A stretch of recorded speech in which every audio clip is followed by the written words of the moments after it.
We are live. It is Fight IQ presented by RotoWire. UFC 228, our main event. Thank goodness it's still intact. It is Tyron Woodley taking on Darren Till for the UFC Welterweight Championship. No more UFC Flyweight Championship. That fight has been scrapped. Niko Montano. Weight cut issues, presumably. I haven't been on Twitter in the last couple hours, so maybe there was more development. We will briefly touch on that fight in the spot, in the order. But we are back for a DraftKings breakdown. I'm your host, the Daily Fantasy Sniper.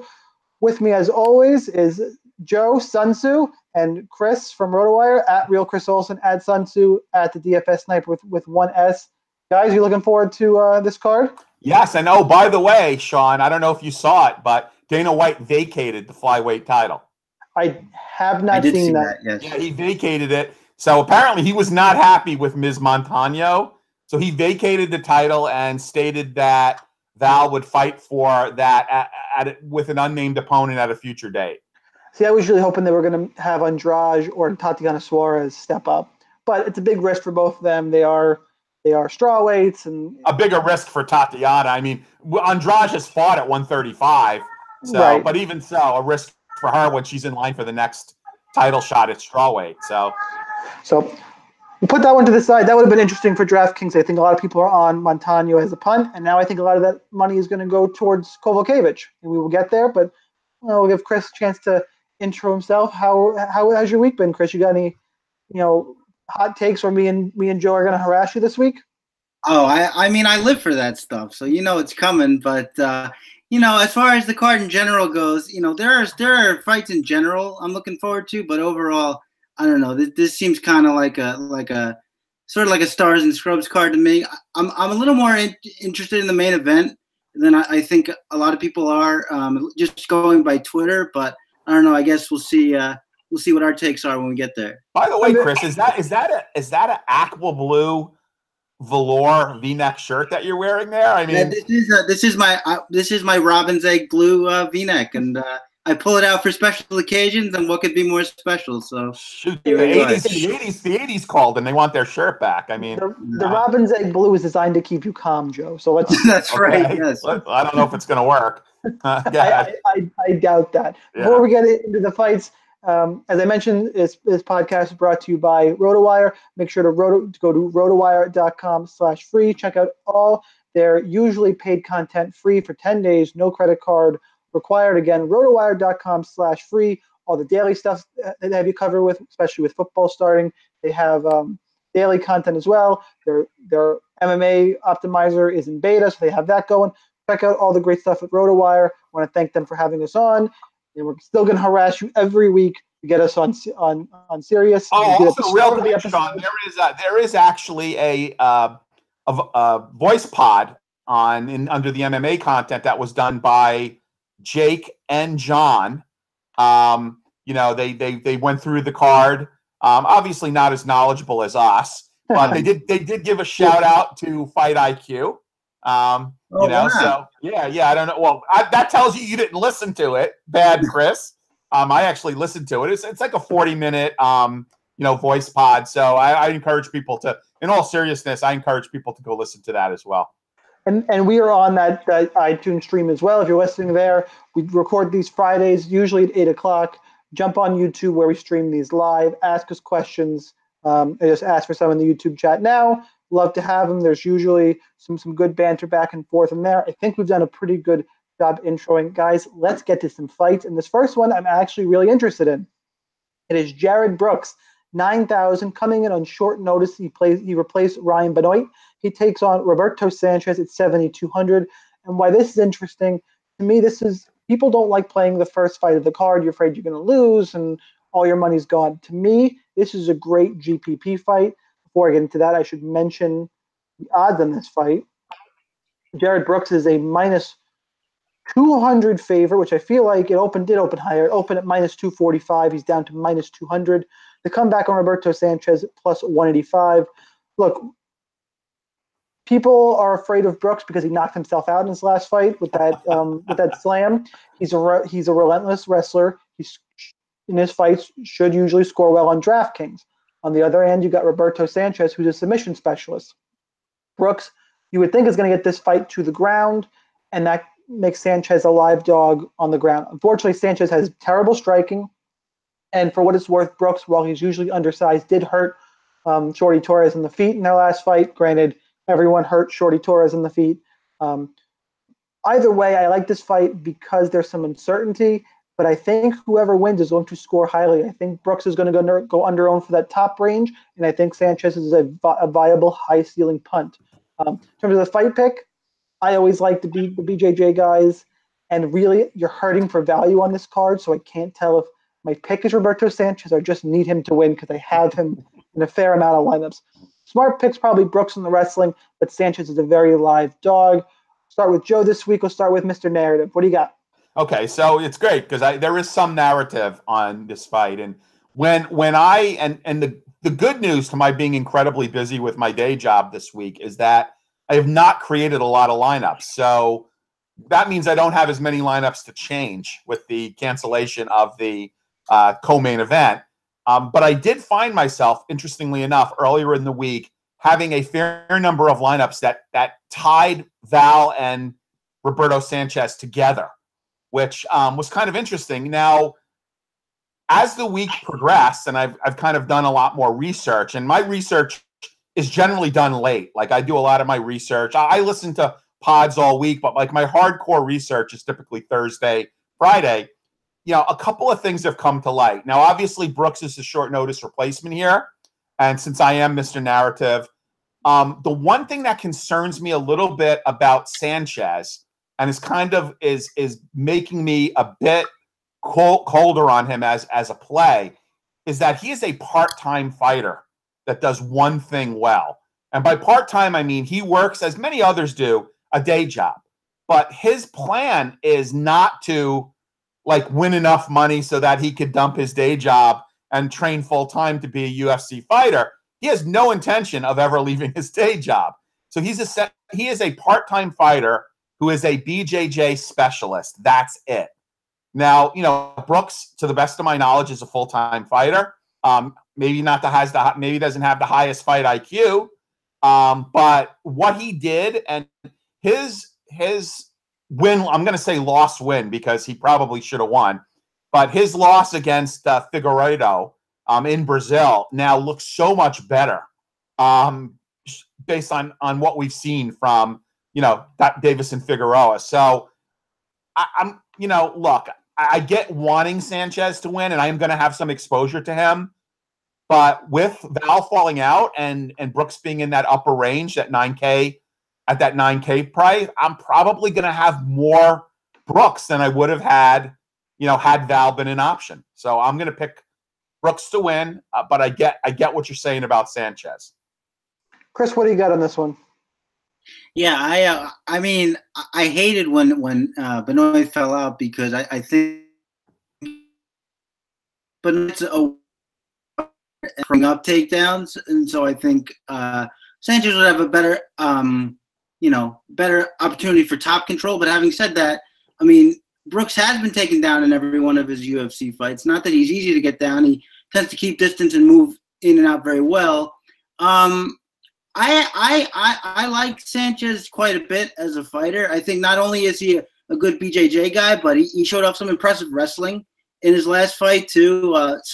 Some kind of tricky, double leg to trip transitions, and I like that about him. I mean, I get people were off him because he got club and subbed by Joseph Morales, who is sort of a net fighter, but that was kind of a weird situation. They were resetting after a scramble, and he got caught, so that happens. But we haven't really seen a whole lot of striking from Sanchez, so it's I'm terrible. not prepared to say. No, you need to see go follow at Mr. Honky on Twitter. Shout out to him. He posts great posts all the time.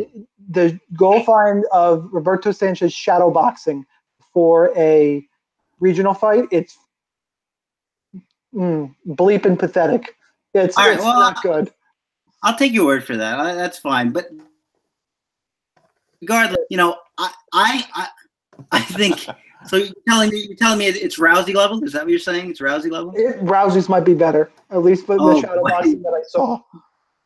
All right. Look, he almost knocked himself out shadow boxing, so that should tell you something. All right. Well, taking that all into account, I'm really impressed with his transitions. I think they're really slick and really clean. And I do take the point that Brooks is a better boxer and can hit fairly hard for the division. But as you said, Sean, and I take the point, and I agree with you, that we're kind of hurting for value on this card. A guy who can, get a finish on the ground, where this fight is probably going to wind up at some point, no matter who takes it there. I think Sanchez has a good avenue here. I think Brooks is probably the better fighter overall, but when you're looking for value plays, you're looking for punts. These specialists can be the kind of people that you need, and for that reason, I think Sanchez is very live. My pick, I think, with a gun to my head, I'll go with Brooks, just because I think that the movement and the better striking is going to play well, but it certainly wouldn't surprise me if Sanchez gets a sub here, and I'm kind of going to be hoping for it in some of these lineups. So. That was a long time on our opening fight, but I do think it is an important fight for DFS this week. A fight that I think is much less important for DFS, but I'm actually looking forward to watching is card Irene Aldana 8,200 taking on Lucie Pudilová at 8,000. I believe Aldana is still the favorite, although the line last time I looked was closing. It is, but she's a minus 110 favorite. The comeback on Pudilova's plus 100. Look, this fight, I think they're going to stand and trade. Aldana has to be fighting for a job at this point. Although, no, she beat Talita Bernardo last time out, but I don't rate Talita Bernardo very highly. Bernardo's got no gas tank, and that was just a weird fight. Pudilová, on the other hand, is coming off back-to-back wins. Sarah Moraes, and I think Gian Kim before that. My problem with Pudilová is that she doesn't score well. Yeah, she scored 99 last time against Sarah Moraes, but she had 2 knockdowns in that fight. And you can't count on 2 knockdowns in a fight often from these women fighters. I think Aldana, I have flip-flopped in this fight a few times because Pudilová is going to pressure. We've seen Aldana struggle with pressure, specifically in the Leslie Smith fight. I think Pudilová is going to close the distance, try and make this a dirty fight up against the cage, and neither one of them score well. I don't think she's going to be successful for 3 rounds. I think this is a split decision fight where they, are up against the cage for a round and a half, and in space, Aldana has the little better boxing in space. I'll take Irene Aldana. I think she's stronger than Pudilová. I don't think Pudilová is going to be able to control her long enough. If I'm wrong and Pudilová is stronger, Pudilová wins a close fight. But for DFS, I don't have much interest either way. I think it's unlikely either one of them end up in the optimal lineup. And for cash games, I'm not even sure a super high floor is there for either one of them. So with that, we'll start with Chris, and we'll save the MMA Whisperer, the women's MMA Whisperer, to go last here. Chris, what do you got? Well, yeah, I mean, this is going to be our first significant disagreement, I guess, with many more to come, I would imagine. But I actually think this is a good fight to target, especially in that mid-range. I think this is going to be a fight where, again, like you said, I mean, I agree with you that Pudilová is going to come forward.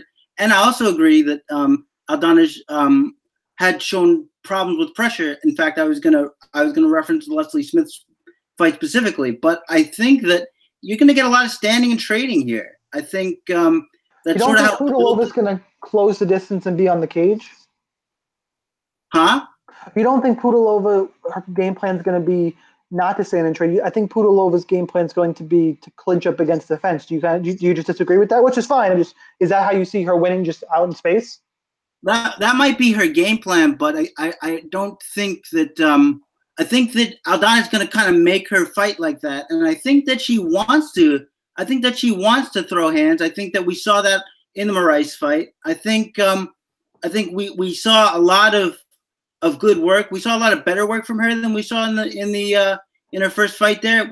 She uses angles more, or she did in that fight, which I liked. But yeah, no, I see her throwing hands. I don't think she's going to want to clinch up as much. I think I really think this is just going to be, kind of a slugfest. I think it's going to resemble the Leslie Smith Aldana fight, in my opinion. And I think for these prices at 82 and 8, and as you said, we're struggling to find some value. I think this could really be, a sneaky high scorer for the winner and even for the loser to a certain extent. I mean, it sort of reminds me of last week when you had who was it? Who I picked took as my hot take. Courtney Casey. Yes, Casey and the Casey fight. How come I can't remember her name? Who'd she fight? Who did Courtney Casey fight? Angela Hill. Yes. That's right, Angela Hill. Wait, no, you can't compare that. We knew that fight was high output. Angela Hill is always high output. You can't. Yeah, no, I agree, but look at the history. Aldana's significant strikes: 70 against Bernardo, 84 against Chukagian, 84, 42, right. 70 points in a win. No, I see it, but this is a fight where I think you're going to have a matchup with two people who want to throw hands. And I think that's what they're going to do. I'm just dying over here. Because my disagreement. So it's just a disagreement on what we think Pudilova's game plan is going to be. Chris thinks it'll be in space. I think she's going to clinch. So you know why I'm so pained here is because I actually agree with Chris. Yes. He actually stole absolutely every bit of my thunder here, right down to the verbiage that I think that this is a sneaky fight to target. This is going to be a good day for me, I think. Because I see it the same way. I mean, we were actually talking about this on Creating Alpha, where I think this could be a sneaky fight because these ladies both like to throw. I see this as being a fairly high output fight. And look, I don't know if given some of the other potential finishes on this card that, either one of these will be on the optimal lineup.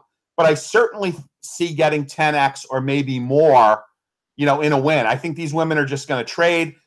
My pick is I don't know if we got your pick, Chris, but my pick is Aldana. I think Aldana is going to have the size and strength advantage. I mean, she looks absolutely freaking huge in her last fight. Like, I don't know what she weighed. I don't know if we saw the stats about what she weighed at fight time, but she easily looked like a featherweight. In that fight. I had never seen her. Well, I mean, she had a really big size advantage. We'll leave it at that. I think this is a winnable fight for her. I like Pudilová. I mean, I think this is going to be a banger. She likes to get bloody. Her fight against the elbow princess was at Landsberg. I mean, that was a bloody fight. So I'm going to pick Aldana, and I hate myself for doing it, but I do agree with the real Chris Olsen on this. No substitute. We will see what happens. Next up, back-to-back fights. We just have to ask a question. Is Fighter X done? We'll start with Alex White, 8,600, taking on Jim Miller at 7,600. The line on this fight, Alex White's a minus 150 favorite. Jim Miller plus 140. Just asking the question, is Jim Miller done? I don't think he is, but he has the tougher of the two matchups of these fights.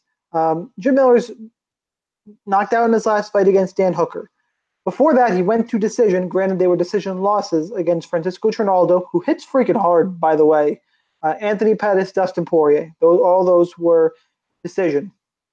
The issue here for me with Jim Miller is that those fights were all at lightweight. He's now stepping up to 170 pounds to take on Alex White, who's a dangerous guy who did lose to James Krause last time out. He has terrible fight IQ. I think if they stand and trade, I think White's the stronger guy, and I think he'll be able to hurt Miller on the feet.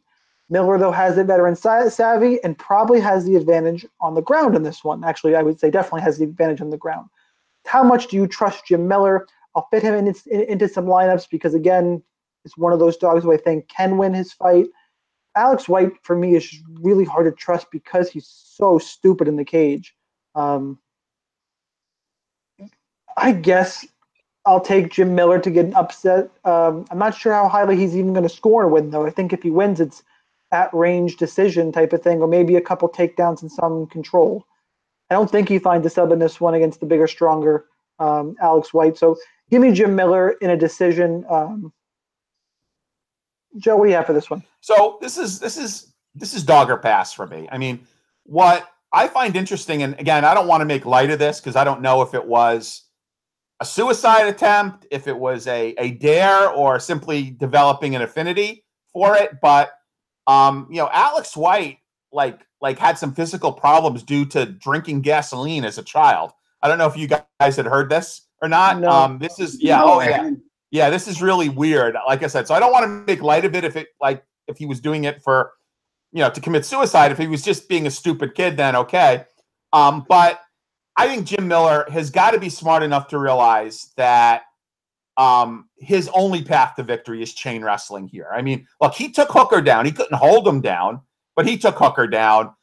If this Jim Miller shows up is the one that, destroyed the legs of Dustin Poirier, and made that a more competitive fight than I think anybody thought, that Jim Miller could certainly beat Alex White. I mean, I don't see any reason why he couldn't do it. Now, I can't pay up for White. I mean, I just can't. And if Jim Miller does lose this fight, he should leave his gloves in the octagon. He should pull a Jake Shields. I mean, he's made over $1 million as a fighter. He still is getting a pretty significant paycheck. So I am going to tentatively pick Jim Miller in this fight, which it's more of a fade against White than anything. But I do think that if he chain wrestles, he could win. Chris, what do you got? Yeah, I actually kind of like White here. Not for the least of which reasons is that my philosophy of when you have a guy who's overpriced and nobody's going with him, I think you should pick him for scarcity. But I just think that, he's got a really aggressive come forward and throw combination style. And I think that if Miller is done, I think that White is going to give him a lot of excuses to get out of there if he wants to get out. I also think, and we've seen this, in his recent fights, we saw this in the Lozon fight, where if you come after him and start to pressure and strike, he kind of freezes up a little bit. Like he has this move that he tries where he wants to stick his elbow out and let you run into it. And I guess that could work against White. I mean, the thing with Alex White is, a lot of those shots are big looping ones. So if Miller can find a counter, he will, and he could find his chin that way. But I really just think that White's going to overwhelm him, unless, as Joe said, he can chain wrestle and win that way. But the bigger, stronger thing, you guys referenced it. Can he hold him there?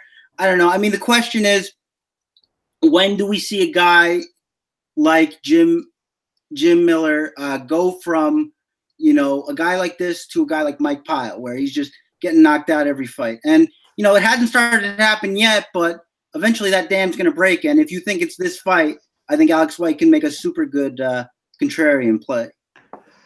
Moving on, speaking as Joe said, guys, I just can't pay up for. Craig White at 8,800, taking on Diego Nightmare Sanchez at 7,400. Craig White minus 210, the comeback on Sanchez plus 175. Look, Sanchez at this point, commentators are making jokes about him getting knocked out by a gust of wind. Knockout losses: Joe Lozon, Ale Quinta, Matt Brown. Those are decent names. I know Lozon back end of his career, so there's some concern there. Craig White is a Cage Warriors guy. I don't think he's very good.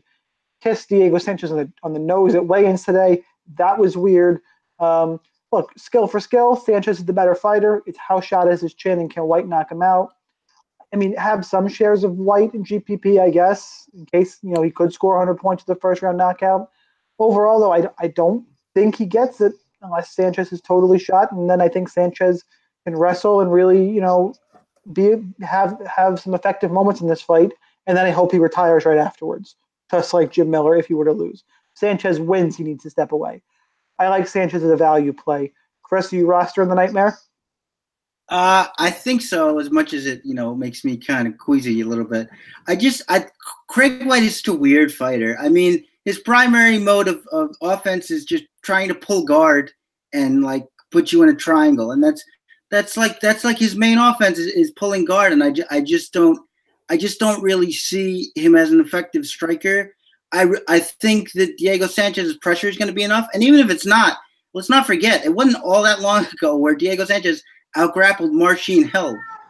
So I don't think that Craig White is gonna find his pot of gold by pulling guard and having Sanchez on top. I think the BJJ is still alive and well there. His chin is probably gone, as you've said and everybody else is saying.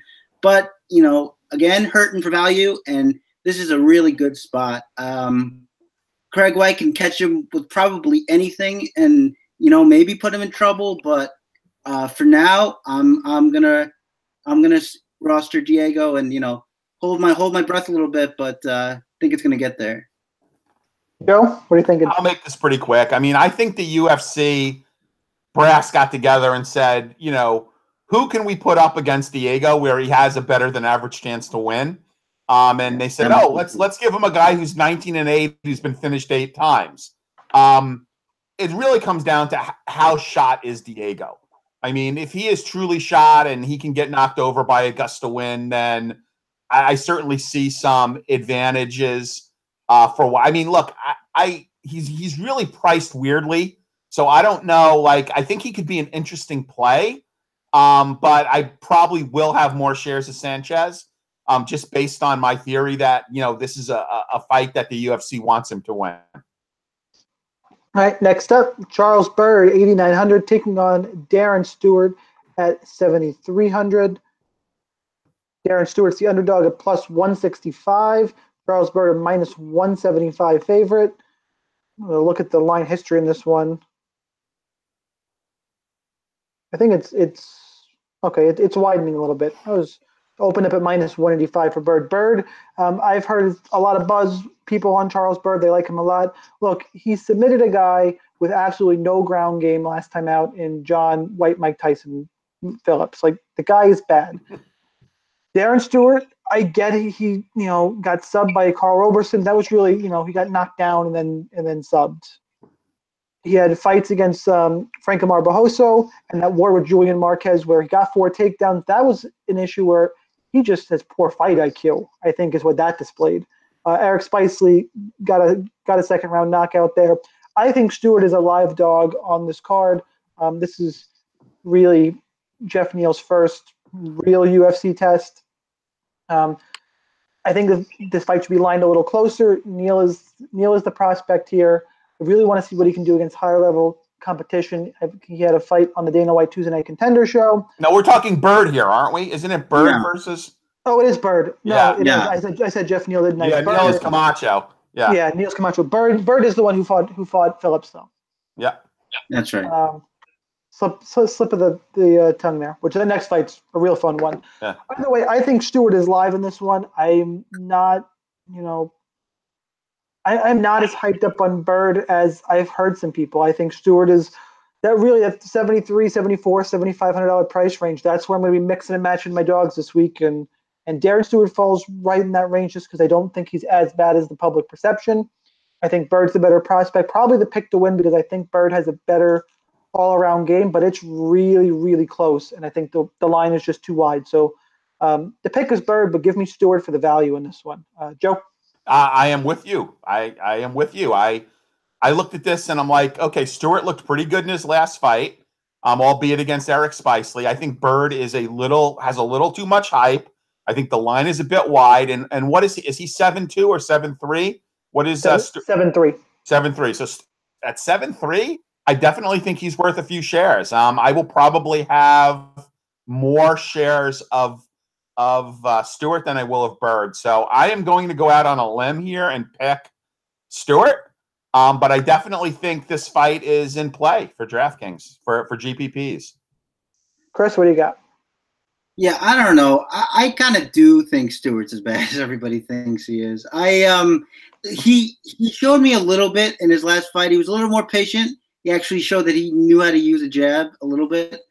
But, I mean, you want a kickboxing fight against Eric Spicely. You're supposed to do that. So that doesn't really show me all that much. I think that I agree with you that, Byrd's submission of John Phillips isn't really it doesn't make him, some kind of ace on the ground. But it does show us that he knows how to stick to a game plan when he wants to. And he is a committed submission grappler. He's got a few wins there by submission. And Darren Stewart, as much as he is a wrestler, he's got a power double. He's not a submission grappler. I mean, most of his wins on the regional scene were him taking a guy down and pounding him out. So and we know he gasses terribly. I guess that's a concern for Byrd also, but I think he'll be able to deal with it more. We saw that Stewart was basically dead in the later stages of that Julian Marquez fight. I just think that wait. That's not fair. Marquez pushes an incredible pace. Continue. Well, but Byrd's going to do that too. He's going to pressure him, and he's going to throw strikes and try to get into his wrestling game. And I don't know, man. I just think that Stewart's way too one-dimensional for me. He's just I don't think Byrd is the deepest fighter in the world, but I think he's got a deeper skill set than Stewart. And I'm going to pick him to maybe get a late finish here after Stewart gasses. Yeah, just to reiterate what I was saying, the pick for me is Byrd. I just think there's value in the line and price on Darren Stewart. All right, next up, we got Geoff Neal, 8,700, taking on Frank Camacho, 7,500. Geoff Neal, of course, I left the page. Sorry, guys. Minus 178. Frank Camacho, the comeback is plus 167. Look, this is a fight that, like, I'm going to throw the stat out there that you've heard 6 times in every other DraftKings podcast, but it's a fun one. If you were to, in each of his last 2 fights, if you were to stack the Frank Camacho fight in GPP, it would have been in the optimal lineup. That's the kind of fights this guy puts out. You know, Drew Dober and Damian Brown last 2 times out landed over 100 significant strikes in both. He can mix in the takedown. And that's actually where I think it's interesting here with Geoff Neal is that he'll mix in the takedown. Camacho has been knocked out in the past, but not in the UFC. He's a tough, durable guy. I think he's got one of the better floors. If he gets flash knocked out, I mean, so be it. Neal does hit hard, but this is a different kind of fight that Geoff Neal is in for here. And I think Camacho can mix in the wrestling. Give me some Frank Camacho here. I'm going to actually pick him to pull the upset in this one and win one of those crazy wars. And either way, it's a fight I am looking forward to. Joe, what do you have for this one? No, I completely agree with everything you said. I think this is a great fight to target. I think that if Camacho could get through the first round, there's a chance that this goes to decision, which either guy could win. I think if Neal can hurt him in the first round, like flash KO him, because Camacho does have a great chin, but he could be flash KO'd. So I think that's sort of Neal's best avenue for victory. I am going to go again. I see this as a fairly close fight. I'm going to go out on a limb. I think Camacho is also going to be at a size disadvantage here. Wow. Whew. I guess I'll pick Camacho. I mean, I do think that Neal probably will win, but I'm going to go with Camacho. All right, Chris. Me and Joe have both picked an underdog. You were the underdog king, so I assume you're taking Geoff Neal. Yes, but I'm also the contrarian king, and since you guys picked the dog, I'm gonna go with Neal here. Look, I just think Neal's gonna be way too quick for him. He hits hard, as you said. There is a slight worry about the takedowns, but a Frank Camacho takedown isn't like a space double leg takedown. It's a against the fence kind of trip kind of thing, which could happen. I mean, we've seen Neal get caught up in clinch wars before, but I just think he's going to be too quick. He's defensively responsible with his head movement. He hits very hard. I agree with everyone, including our commenter there, Will, who said that this could be a potentially stackable fight in cash, because I think that Camacho's hard to finish, as you said. They're going to be trading. But I think Neal's going to have to drop on him pretty much every step of the way. Could Camacho land? Of course. But who's my pick? It's going to be Geoff Neal pretty decisively. All right, moving on. Aljamain Sterling, 8,500, taking on Cody Stamann, 7,700. Up-and-coming prospect in Stamann is still the underdog at plus 140. Aljo's a minus 150 favorite. Look, this is a really close fight. It's a good fight. This is good matchmaking. Stamann's coming off of wins over Terrion Ware, Tom Duquesnoy, Brian Caraway. This is clearly his biggest test. I actually think I'm leaning towards Aljamain Sterling for the wrestling in this one. I think that wrestling that he showed against Brett Johns is really where he's going to have the biggest advantage in this fight. I know Stamann can wrestle as well. I think Aljo is a little better. I think it's close in the feet. I think Stamann technically is a little better, but Aljo throws that funky stuff that could take Stamann a little while to get used to. I think this is a close fight that goes to decision, but I'm going to lean Aljo as my pick. Chris, I just picked a favorite, so I assume you're on the dog here, who I do think Stamann's going to be pretty popular. I think I am in the minority picking Aljo in this one. Well, you're kind of right. I like everything about Stamann.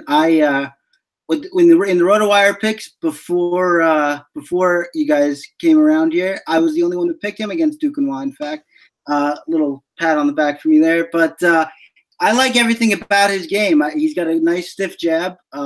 He throws in combination. He's got a good power double. He's got good hard leg kicks. It's hard for me to call this fight because, as you mentioned, Aljo's a good wrestler himself. He uses those kicks nicely to keep distance. He's got a good jab when he feels like throwing it. He uses his movement, but a fighter like Aljo, I'm always like sort of. It's hard for me to see what his plan is in the cage. I don't really know if he has one. I think he kind of just reacts to the fight, whereas Stamann, I think, comes in there with a good idea of what he wants to do. I still think that he could use that blast double to get Aljo down. He might not keep him there, but I think maybe he can get him down, maybe force him against the cage. I think this is a tough fight for me, but I think I'll go dog or pass because I don't think Aljo winning is going to score all that well. And I think the guy who's got the higher ceiling here, I think, is probably Stamann. And I think even if he wins like a kind of an ugly scrap, you'd rather have the dog. So, yeah, dog or pass for me, Stamann. Nope. So I think people are making a bit much of Aljo's last performance. I mean, prior to that last performance in Atlantic City, which was good, he has not looked great. And I'm not thrilled. I don't love the Serra-Longo camp. I think they take fighters to a certain level and then they peak. And I think Aljo may have peaked, unfortunately. Stamann, on the other hand, comes from a very underrated camp, Michigan top team, Darren Cruikshank, among others. Aljo also fights backing up. He fights backing up. I think he doesn't like pressure. I think Stamann is going to be on him. I think the odds are pretty tight. I'm going to go with the value here, and I am going to complete the trifecta and pick Cody to win. Slight upset. Not a trifecta because I'm taking Aljo, but you're taking Aljo. I'm sorry. It is very close. I'm not going to have a heavy share in this one. Okay. But next up, a fight that let's not spend too much time on because we're going a little long. It is Tatiana Suarez, 9,200, taking on Carla Esparza, 7,000. Look, Suarez is going to be much bigger than Esparza. She is going to be the better grappler, and and Gedalia, by the way, in that Esparza performance, Gedalia still won, was on a blown out knee. Look, Suarez just does what Esparza does better. I think the wrestling should be an issue here, and I don't know how Esparza is going to deal with that. I like Suarez in this fight pretty much to. What's interesting is because Esparza has a grappling base, we could get some rinse and repeat takedowns and a lot of points. Either way, Suarez is the play here. I don't see myself with a lot of Esparza, if any, at all. Joe? Well, okay, so I love Tatiana Suarez. She's one of my favorite fighters. Looks, fighting style, they're calling her the female Khabib. I have to say, I do give credence to the blown out knee that Gedalia had. With that said, I thought Esparza has looked better than ever in her last few fights. I mean, Cynthia Calvillo, I believe she was a dog in that fight. It was a very tough fight against Claudia, which she actually could have won. I mean, I think that fight was that close. I get that she's the shorter fighter. I think this is by far Suarez's toughest test. I would not advocate at this current line betting money on Suarez, a professional who's only had 6 fights, a number of which were in a kind of a joke of a regional organization, which essentially were amateur fights. So I like Suarez. I actually like Andrade more in terms of DraftKings. I will say that. But I will have a few shares of Esparza just because Suarez's striking is not great. Whoever went into a fight with Carla Esparza thinking that Esparza might actually be the better striker. But I do like Tatiana. I am going to pick her to win this fight, but I do think that this could be closer than people think. Do you like her in cash games? With Val not being there, I mean, I would have gone like Val. I would have gone Val, Andrade, Zabit, and Tatiana. So now that Val is out, if you're going to do a dogs and or a stars and scrubs lineup, I definitely like Tatiana and cash. Chris, what do you have for this one? I'm so disappointed that Joe decided to talk about this at length because I thought he was going to agree with you that it wasn't worth talking about, and I was going to go, hold on, everybody. But yeah, I agree. I agree with Joe, and I think he said that this is one of her only tests. I will say this is really her only test that she's faced to date. And I think that, Carla Esparza is kind of tricky because she's not great at anything, but she's pretty good at everything. She's a pretty good wrestler. She's a decent boxer. She's decent jiu-jitsu. And I'm gonna be curious, we see a lot of these really good wrestlers struggle when they're taken down and it's not top control. And no one's ever tried to take Tatiana Suarez down yet, basically because they haven't been able to because she's been doing it. But, Esparza is going to try to do that. And I'm going to be really curious to see how that goes if she gets put on her back. I take Joe's point, too, that she's not a great striker. She does have some nice light kicks, but that's about it. And, I'm not to run this too long because, we're kind of up against it. But I'm going to have a few shares of Esparza myself. And if you're looking for one of those big favorites who everybody's going to be on the topple, I think this has a chance of being the one. So, just keep it in mind. All right, next up, your GPP fight of the card. Abdul Razak Alhassan, 8,300, taking on Niko Price at 7,900. Razak Alhassan is the favorite at -120. The comeback on Price +110. This fight is -400 to end inside the distance, -142, under 1.5 rounds. I like Niko Price because I have a real worry about Razak Alhassan's gas tank. I think he could be in trouble after 3 minutes, and I think Price could potentially get takedowns here. I know Omari Akhmedov is a different level. He got a bunch of takedowns in that fight. Razak does have judo background, but again, we've seen him end up on his back before. It's not a strong pick, but I'm going to take Niko Price. I think he's got more tools, and I love the inside the distance prop to target this fight as a whole. If you're building 20 lineups, this fight needs to be in probably at least 16 of them, in my opinion. Chris, we'll start with you for this one. Well, I certainly agree with that. You need to play this fight one or the other. I'm going to take Alhassan close. I mean, one of the things I like, and also my problem with Alhassan is he's a really athletic guy, and he seems to – that's the good part. But the bad part is he seems to just exchange and rely on his athleticism to make it that he's going to get out of those tight spots. And I don't know if that's going to work every time, especially against a counter puncher like Niko Price. What I will say is Price backs himself up a lot, and that's not a spot where you want to be necessarily with Alhassan. He hits extremely hard. He throws in combination. He varies his strikes really well. We saw that in the Alhamashi where he fakes the jab and just came with that brutal uppercut. Bit on the feint and then just so. I mean, the guy is just super dangerous. It's true that Omari got takedowns in that fight, but he was only able to hold him there after he got tired. I mean, in the first takedowns we saw Hassan get right back up. We saw him use the butterfly hooks really well. I'm not gonna put that as a kryptonite necessarily, and I think I'm picking Alhassan by knockout here. But it wouldn't surprise me if he got too wild in an exchange and got hit by a hard counter. But the pick is Alhassan. Yeah, nothing in this fight would surprise me except a Alhassan sub. Joe? Okay, yeah, that would be surprising. So what's interesting about this fight is I actually think that Niko Price plays into Alhassan's weakness.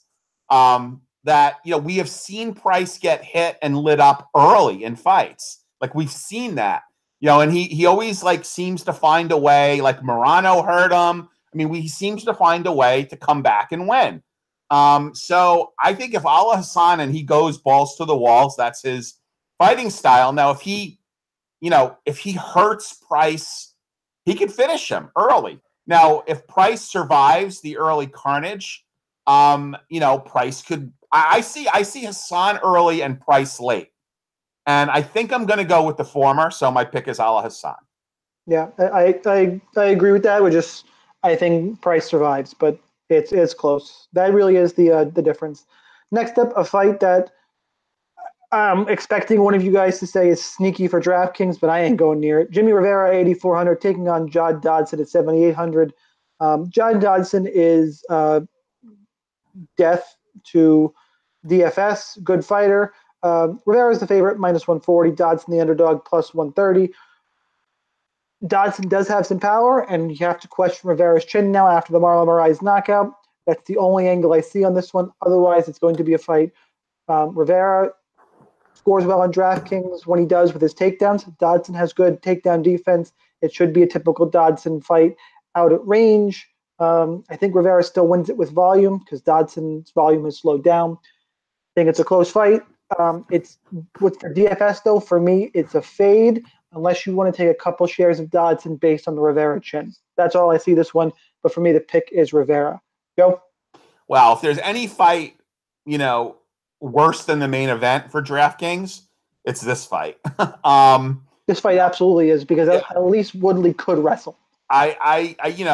Dodson is just like, he just always gets on the bike. And Jimmie Rivera, I think Jimmie Rivera feels that he has something to prove. Look, he's my homeboy, so there might be a little bit of bias coming in here. Jimmie Rivera is a Jersey boy, lives and trains one town over from where I live. But with that said, I think he was highly embarrassed by his performance against Moraes. He wants to be relevant again. Dodson is, look, I hear people saying he slowed down, but still looks pretty darn fast to me. I see this as a very boring, low-scoring fight, kind of like split decision. Dodson's going to be on his bike. If Dodson refuses to engage, I guess, you could look at Jimmie maybe winning by virtue of, being the only fighter willing to engage. So actually Rivera is going to be my pick here, but I would not advise having a lot of exposure to this fight. Yeah, when I said slow down, I meant more his volume seems to. Right, no, exactly. Yeah. No, I understand that. Yeah. Gotcha. Chris? Yeah, I mean, I'm kind of in the same wavelength, although if everybody's going to fade it, maybe I'll play it some. But I think that, there isn't a lot to say about Jimmie Rivera that I didn't say last time because we didn't see a fight. We saw 20 seconds and a head kick, and that was it. I will say it's kind of harsh to say that his chin might be going after he got kicked in the head. But, that's something else. But I think his chin, I don't think we've seen enough yet to say that his chin is suspect, but I do think that, he's still a guy who gets in trouble a little bit when he plants his feet and throws.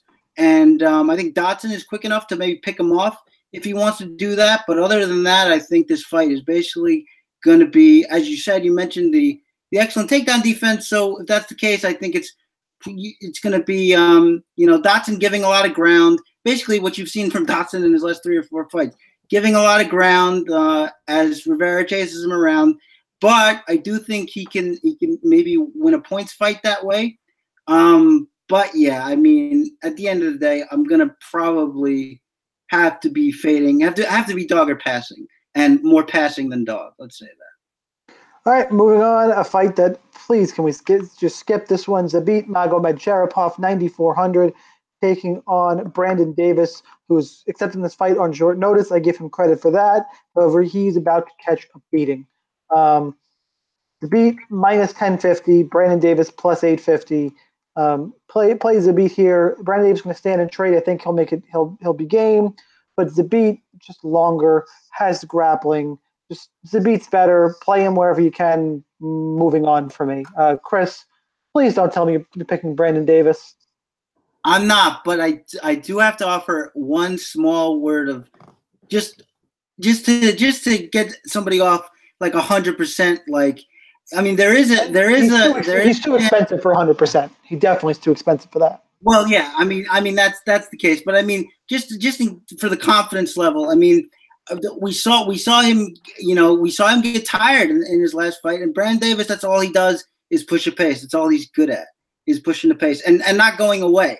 By the way, he doesn't do that either. So I expect Zabit to win. I expect him to win handily, but I mean, if he can just Homer Simpson it and just be there when Zabit is tired, I don't know. He might have a shot, but otherwise, yeah, I'm picking Zabit pretty heavily here. Oh, wow. What's interesting about this is that I heard that both Lineker and Barzola, were willing to take this fight, and for whatever strange reason that only the UFC and Dana White know, they allowed Brandon Davis to take this fight. I agree. I would have given it to Lineker. I agree with protecting Barzola because I think he's a legit prospect, and I think you don't want to kill one of them with a short notice fight. I guess. I mean, okay, so we got Brandon Davis. The one interesting bit of narrative here is they both recently have fought Kyle Bozniak and both fought him with injuries. So, Davis, not many people knew, had an injury in camp where he couldn't wrestle, and Zabit broke his hand in that fight, Sean, that we were at in the bar at the Barclays. Yep. He broke his hand in that fight, which is why he didn't look better. Although it was an interesting fight. Bozniak was game, but Zabit, I mean, that's all I could say here. I mean, my only question is he going to get a finish? Davis is hard to finish. Sorry, I got a comment flagged in our chat because I dropped an F-bomb. Hey, you know what? I think it's people at Fight Metric who work for YouTube or work with YouTube. If you work with Fight Metric and you're watching this, F you. Moving on. I went into a Fight Metric rant on Creating Alpha. So if you want to hear my rant, watch the Creating Alpha pod. Yeah, just do that. Okay, press for time. I'll move on, but we should do a whole episode on that. Yeah. Jéssica Andrade, 9,100, taking on Karolina Kowalkiewicz at 7,100. Andrade is rightfully the big favorite in this one. She is minus 440. Comeback on Karolina, plus 390. Look, I like Karolina Kowalkiewicz. Good showing last time out against Felice Herrig. This is the nightmare of a matchup for her. Pressure from Andrade. She's going to get taken down. She couldn't stop a Vidalia takedown. I think Andrade is just going to bully her around. Andrade just won.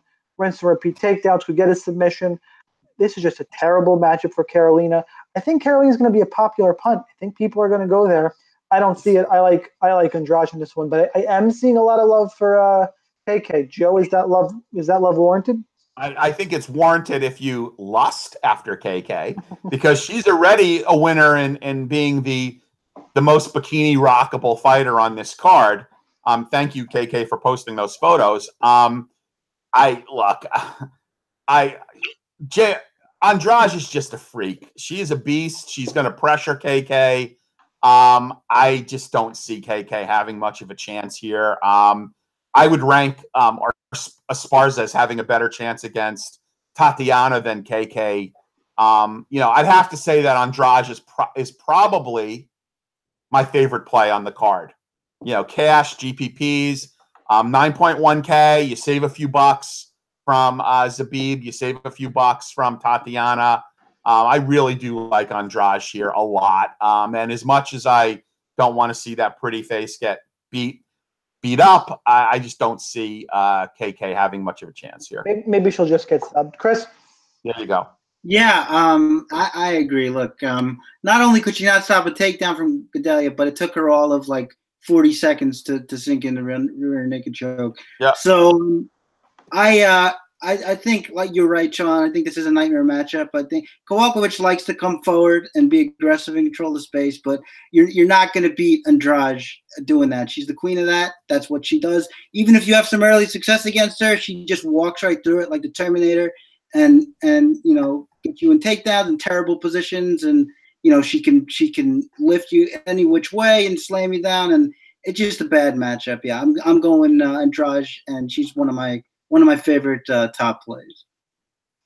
All right, let's move on to the main event. It is Tyron Woodley, Darren Till, -110 apiece. The current line on this fight as of Friday night, Till has the line value at -140. Woodley's at +130. For DFS, this fight sucks. They both could just stand around. Till, though, is massive, has knockout potential just because of his size in division. We've seen Woodley knocked out before. Granted, that was years ago against excuse me, sorry, years ago against Josh Koscheck, I believe. Now my mind's escaping me. I think it was Koscheck. Woodley has some DFS upside in that he can wrestle. I like Woodley here. I think Till is too fast for him. I think he lost the Wonder Boy fight, whereas I'm convinced Woodley won his Wonder Boy fights. Yeah, give me Tyron Woodley here. I think he's got some more upside. Not a stackable fight. And now odds value. And the odds values on Till. Yeah, it's on Woodley. They're both 8,100. And Woodley's I'm sorry, the odds value is on Till. Right. Yeah, he's -140 now. Right. I'm not sure if I'm going to play this fight in cash. It's going to depend how my construction breaks down. So no way. Give me Woodley. Chris, we'll start with you for this last one. I have a couple things to say. One is that Wonder Boy did not win that fight against Till, but that's another subject. 19 out of 20 journalists scored the fight for Wonder Boy. That's good for them. But I think that this fight is super interesting to me because it could go one or two ways. We can get brutal action or a quick knockout, or we can get that staring contest. And I think it's going to be one. I think it's going to be one or the other, and I think it's impossible to know which one we're going to get. I like Till. I like the constant pressure that he keeps, and Woodley likes to back himself up, so that seems like a good marriage. Once Till gets you where he wants you, he's very diverse in the striking. He can double jab. He can do the 1-2. He likes to throw uppercuts. I like that about him. The one thing about Woodley is, everything he does in the cage is very like utilitarian. It's all geared towards him saving energy. The reason why he doesn't wrestle all that often, as we've seen, is because he gets tired after he wrestles. So he's not going to have enough to wrestle Till for a prolonged period of time. And even if he does, Till's a really big guy. I mean, I was rewatching his fights, especially that Cowboy fight. It's striking how big he is in there, especially when he splays that leg out in the stance. He covers a lot of ground in that cage, and he's going to be really hard to hold down. And if Woodley tries, that's all he's going to be able to do, and it's going to tire him out. And I don't know. I just like. I think if Woodley doesn't get a quick knockout, I think Till is going to break him over 5 rounds. And I just don't think you can count on Woodley to consistently wrestle. I see people saying that for like every fight that he's in, and he never really does it. So I'm not counting on doing that here. I'm gonna say Darren Till's pressure and good fight IQ, good variation in the striking is going to get this done. All right, I think we know the technical aspects of this fight, but Joe, how are you playing it on DFS? I don't love the fight a lot. I don't love it. I mean, other than Dodson Rivera, this is probably my least favorite fight to play in DFS. I mean, unfortunately, I think we're going to have more of the staring contest than the brutal battle. Look, Till. Outside of an undersized Donald Cerrone, look, Till couldn't finish Serbian Steel, didn't finish Dalby. I don't see him finishing Woodley here. I'd be very surprised if he finished him. I did think that he lost the Wonder Boy fight. I actually thought he lost 4 rounds in that fight, personally. I really did score 4-1 for Wonder Boy. That fight cost me a lot of money. That fight's for Wonder Boy anywhere but in England. Yeah, I think Till is a good prospect, but I think he has been really rushed along. This is not the fight I wanted to see. I wanted to see, Woodley. I would rather have seen Woodley. Usman. I mean, there's any other number of fights I would rather see. But look, Woodley, Damian Maia couldn't take down. Woodley is good at defending against whatever the strengths are of his opponent. With all those takedowns that he defended against Damian Maia. I mean, so my pick is Woodley. I don't know that the winner of this fight will score 10x, which is why I don't really like it for cash. I don't like it so much in GPPs. But I think you have a few shares because it is a 5-round fight. But, you know, a lot of times we say, oh, yeah, you got to have exposure to the main event. You got to have exposure to the main event. This is not one of those cards where you need to have exposure to the main event. It would not surprise me, or actually I would be more surprised if one of the main event fighters was in the optimal lineup. The other thing, I would strongly advise not stacking this fight in cash. All right, guys, it's just about time to get out of here. Let's wrap it up with some hot takes. Do I have one ready? Anybody got a hot take ready for you? I got to think about it. You have one, I'll give Chris? you one. Yeah. Go for it. I'll give you one. To quote our friend John Anik, Carla Esparza bounces Tatiana Suarez from the ranks of the unbeaten. I think, look, I think this is still a test that she's going to have to pass. And until she passes it, I'm not convinced that, she can really, I'm not convinced she can really deal with everything that Esparza is going to bring. I don't think she's fought anybody even close like this in the UFC and probably in her whole career. So there you go. Okay, my hot take is this is going to be the polar opposite of white on rice, as we are going to have two whites lose on this card. You really got to watch the phrasing there. So you're picking Diego Sanchez and Jim Miller, both the veterans, to win. That is what I was going to say, so you suck with that one. So let's just go with that really makes it hard. Oh, yeah. You've ruined the segment, Joe. All right, no. I'll just. All right, it's a hot take because I don't think people see it coming this way. Jéssica Andrade wins by knockout. Okay. All right. We'll take it. She's not going to sub. I'm seeing a knockout. Wait, did John Anik really pick Esparza to upset Suarez? No. His thing is saying. He was just. Yeah. Got it. Okay. Ranks the unbeaten. Got it. That's it for UFC 228, guys. Again, follow all of us on Twitter at Sunsu, at Real Chris Olsen, at the DFS Sniper 1S. Good luck in your contest. Find all of us on Twitter. Ask us questions. Love talking to you guys. Get us on Sirius. Message. What's his name? At Jake. Find Jake Latarski of RotoWire on Twitter and tell him to put us on Sirius and just harass him. And Jake, thanks for being a good sport. He's working on it. He's getting a lot of pushback from the production people who don't even like to have baseball on. I know. So. We're just giving him a hard time. He's great over there. So good luck, guys. I'll see you guys next week. Yes. Moscow, right? I believe so. Moscow. Yeah. I get Moscow and the boa constrictor himself. Yeah, we are, in the words of not a favorite band of mine, back in the USSR. That's right. Yeah, against some guy named Hunt. I don't know. Hunt. I think he's join us next week on Fight IQ as I tilt Alexei Oleinik. Good luck, guys. Let's do it.